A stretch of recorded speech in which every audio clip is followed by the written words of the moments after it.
Bonjour les amis, j'espère que vous allez bien. Je suis Pascal, hop, Trefingui. On est à Rio de Janeiro, au Brésil. Voilà, à la fin de cette vidéo, vous aurez une vidéo pas sérieuse du tout, où je rentre dans l'éco-village, où on est allé voir les dégâts des eaux, parce qu'on a eu des glissements de terrain ici à Rio de Janeiro. Grâce à Dieu, pour nous, ça s'est bien passé, on n'a pas eu de problème. Voilà. Donc notre structure est bien stable. Aujourd'hui, on va faire quelques révisions. Donc la partie humour, ça sera à la fin. Et on va parler de la synarchie, puisqu'on est dans Rio Eco Village en synarchie.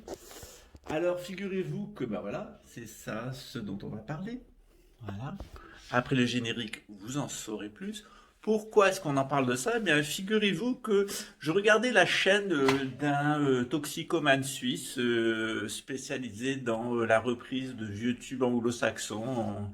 Welcome to the hot Java phone. Voilà, le type qui pense que quand on est homosexuel, ça fait mal de et que du coup ça monte à la tête et puis on est des détraqués mentaux. C'est ce qu'on lui explique dans la secte de Rudolf Steiner. Voilà, parce que si tous les nazis n'étaient pas steinériens, tous les steinériens étaient nazis. Steiner a été un des éléments clés de la formation de est-ce qu'on peut appeler ça une pensée? Oui, de la pensée de Adolf Hitler. Voilà. Alors, en attendant que l'humanité oublie ce sale quart d'heure et les structures spiritiques, les structures théosophiques et les structures anthroposophiques qu'il y a derrière bien, la gouvernance mondiale, hein, il faudra bien que l'humanité l'oublie, hein, qu'elle dise Alzheimer, il va falloir se souvenir de ce que nous disent les traditions spirituelles, comme celle du personnage qui est ici, qui est le Bouddha, Sakyamuni, mais en réalité ici c'est le Bouddha Amitabha. Voilà, c'est un de ses acolytes. Voilà. Alors on va retourner au tableau, vous allez voir ça après le générique. J'espère que ça vous rappellera des bons souvenirs, ceux de 2019 quand j'ai commencé à vous parler de la synarchie interne que la plupart d'entre vous n'avaient jamais entendu. Qu'est-ce que c'est que cette synarchie? Qu'est-ce que c'est ce type? Eh bien c'était en 2019 et on va reprendre ça un petit peu aujourd'hui.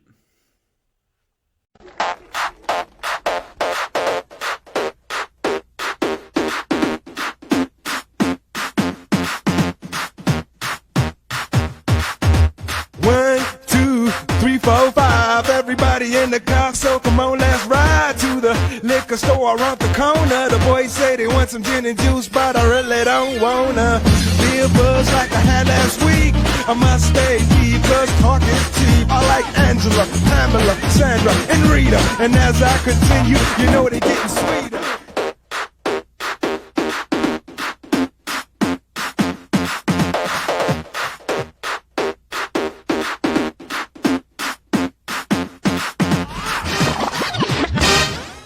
La synarchie, c'est un système qui apparaît dans la Bible et dans la République de Platon et qui semble être, et qui est même le mode de fonctionnement habituel des êtres humains, où ils se polarisent sur les 4 éléments en descendant vers le sol, où ils se polarisent vers les 12 constellations du zodiaque en regardant vers le ciel. Qui regardent vers le ciel, ce sont les gens chez qui les 12 méridiens horaires sont particulièrement actifs. Nous disent les Chinois, ce sont des nomades. Et ces nomades, ils vont se répartir en 12 clans, plus un 13e, celui de la constellation du Serpentaire, comme les 12 tribus d'Israël, qui correspondent aux 12 fils de Jacob Israël. Ils redeviennent 12 tribus quand ils sont dans le désert, c'est-à-dire quand ils quittent la sédentarité égyptienne pour aller vers le nomadisme. Qui sont les sédentaires? Ils sont des êtres humains qui vont se fixer en fonction des 4 éléments. Par exemple, ceux qui sont dominés par leurs 8 méridiens curieux, nous dit l'acupuncture, et qui sont dominés par les Kuei, c'est-à-dire les influences ancestrales, ce qu'on pourrait appeler notre génétique. Il va en avoir de 4 types. Ceux qui sont dominés par l'élément air, et ça sera le clergé. Ceux qui sont dominés par l'élément feu, et ça sera la noblesse. Ceux qui sont dominés par l'élément eau, et ça sera les producteurs. Et ceux qui sont dominés par l'élément terre, et ça sera les esclaves, les serfs ou les salariés. Ça donne les 4 castes traditionnelles. Les Jana de l'Inde, hein. C'est le clergé qui associe au printemps la noblesse à l'été, les producteurs la production à l'automne et le salariat, le servilat, à l'hiver. Voilà comment ça fonctionne. Le système du nomadisme qui s'exprime notamment dans les 12 tribus d'Israël et entre le système des nomades, le système des nomades qui s'exprime par exemple dans les 12 tribus d'Israël, ou le système des sédentaires qui s'exprime en particulier dans le système des castes et des djanas de l'Inde, mais c'est aussi la Jérusalem céleste qui descend sur la terre, hein, dans l'Apocalypse de Saint Jean. Entre les deux systèmes, il y a le système astral avec le Soleil, la Lune, Mars au centre, et puis d'un côté les planètes de la providence divine, Mercure et Vénus, et de l'autre côté les planètes du destin, Jupiter et Saturne. Voilà, ça c'est la base de l'enseignement gnostique qui est dispensé normalement dans notre temple indo-bouddhiste pour vous expliquer quelle est la base, quelle est la vision traditionnelle, et puis comment dans le bouddhisme, ce que voici, ça c'est pour les étudiants, voilà, comment ça fonctionne dans le bouddhisme.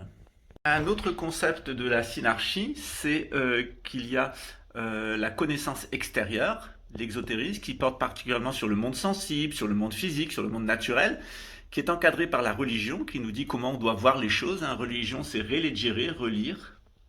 Et puis à l'intérieur, il y a la connaissance plus intérieure, ésotérique, qui est la connaissance qui est liée à l'initiation, le surnaturel, la métaphysique et l'intelligible. Okay. Entre ce système de la connaissance extérieure et ce système le système de la connaissance extérieure, de la religion, on analyse en particulier la nature psycho-subtile des êtres. Pour analyser cette nature psycho-subtile des êtres, on observe d'abord s'ils sont nomades ou s'ils sont sédentaires. Et puis ensuite, on va les catégoriser au fil de 7 influences qui sont liées aux 7 astres, d'où ce qu'on appelle le domaine de l'astral. Alors, en ce moment, on est en train d'éplucher pas mal de nouvelles candidatures pour l'éco-village, puisque le fait qu'il s'ouvre, ça fait un appel d'air. Il y a des gens qui ont compris que ce qui avait été fait contre nous. Et donc, je regardais les anciens dossiers, et j'étais pas du tout surpris de voir une menteuse professionnelle dire que la synarchie, enfin son mari, la synarchie, c'est pas ce que c'est, on n'a jamais adhéré. Le problème, c'est que quand ils ont envoyé un dossier de candidature, la première question, c'est avez-vous compris le système de la synarchie et pouvez-vous l'expliquer? Voilà. Alors, le problème, c'est quand on pense tout le temps à mentir et qu'on est Dr Ninin et Mister Réré, c'est qu'on finit par se prendre les pieds dans le tapis, même si on contacte des groupes d'extrême droite nazis au Brésil, on n'est pas toujours sûr d'arriver à ses fins. Il se peut même que ça soit le contraire qui arrive. En tout cas, nous, on a un être surnaturel qui nous guide, c'est le Bouddha Amitabha. Et si vous voulez en savoir plus, et si vous voulez même mieux comprendre ce qu'est la synarchie, et puis nous visiter au Brésil, et vous faire initier dans l'indo-bouddhisme, soit au Kundalini Yoga, soit au bouddhisme Dzogchen, vous pouvez apprendre qu'est-ce que c'est qu'être bouddhiste, apprendre les 3 domaines très importants, 3 concepts très importants, l'impermanence, l'interdépendance et la vacuité, qui doivent vous amener à réfléchir sur votre vie, à ce qui est inhérent à votre être, et rejeter ce qui est faux, c'est-à-dire l'inséité, l'âme éternelle, l'ego, l'immortalité, etc. Comment on va expérimenter tout ça dans le bouddhisme, hein, ce qui est inhérent en nous, comment on va l'expérimenter? Différentes pratiques qui vont nous pousser à agir, et puis ensuite un certain nombre de fruits qui vont nous pousser à aimer, qui vont faire de nous des êtres aimants. Et là, on va trouver la différence entre l'ego mondain et le moi bouddhique, c'est-à-dire notre nature à proprement spirituelle et notre nature mondaine, celle qui est corrompue par les mémoires de vies précédentes, par nos blessures, nos traumas, et puis aussi des entités spirituelles qui ne sont pas forcément très positives et qui viennent nous faire des petites visites. Voilà. J'espère que ce court enseignement vous aura plu. En tout cas, la synarchie, c'est très simple à comprendre, mais c'est toujours un peu plus compliqué à mettre en pratique. Hein. C'est pas parce que vous avez passé votre vie comme salarié vous, que vous avez passé votre vie dans l'armée française ou dans la pharmacie, que vous êtes forcément un membre de la noblesse ou un membre du clergé. C'est peut-être même le contraire, c'est-à-dire qu'à partir du moment où vous avez été inscrit dans la modernité et que vous êtes trop orienté sur le New Age, eh bien vous allez être un anti-clergé, c'est-à-dire une sorcière, une anti-noblesse, c'est-à-dire un ignoble, et puis vous n'allez rien du tout produire, vous êtes un véritable automate et au service d'automates, et puis en réalité vous allez prendre votre esclavage pour une liberté. C'est le moment, nous dit George Orwell, où les esclaves seront amoureux de leur chair. Et on va aller au village maintenant. Ciao. Nous revenons de l'éco-village. Nous avons survécu à des Indiens Navajo qui ont tenté de réduire nos têtes. Nous avons été séquestrés par un couple de gorilles hétérosexuels qui nous ont laissés par dépit. Mais on a échappé de peu. On a laissé une grosse vache du complexe de l'Allemand qui sont en train de la travailler au corps, mais visiblement ils ne sont pas très intéressés parce qu'il n'y a pas beaucoup de différence avec la guenon de base. Donc ils sont plutôt intéressés par de la chair humaine parce que ce sont des gorilles amateurs de chair humaine. Ouais, c'est comme les cotons-tiges. C'est ça. C'est amateur de chair humaine. Oui. Ouais. Elle est bonne. Voilà, mais elle fait pas le ménage. Alors on va voir ce qui se passe derrière. Regardons derrière. Nous sommes suivis par un véhicule.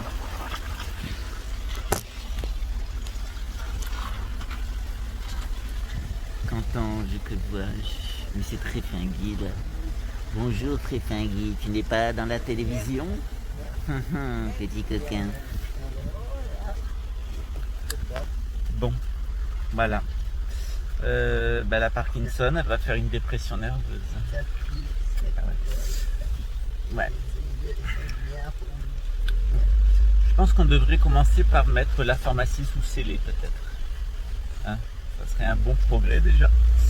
Puis après, peut-être un petit séjour en hôpital psychiatrique, ça lui ferait du bien. Avant c'était maintenant c'est voilà. Après ça sera bonjour madame, bonjour monsieur, je ne connais pas, c'est normal, t'as l'Alzheimer. Ouais, là ça sera l'Alzheimer. Qu'est-ce que c'est l'Alzheimer? C'est le Alzheimer des lesbiennes refoulées. C'est l'Alzheimer. L'Alzheimer.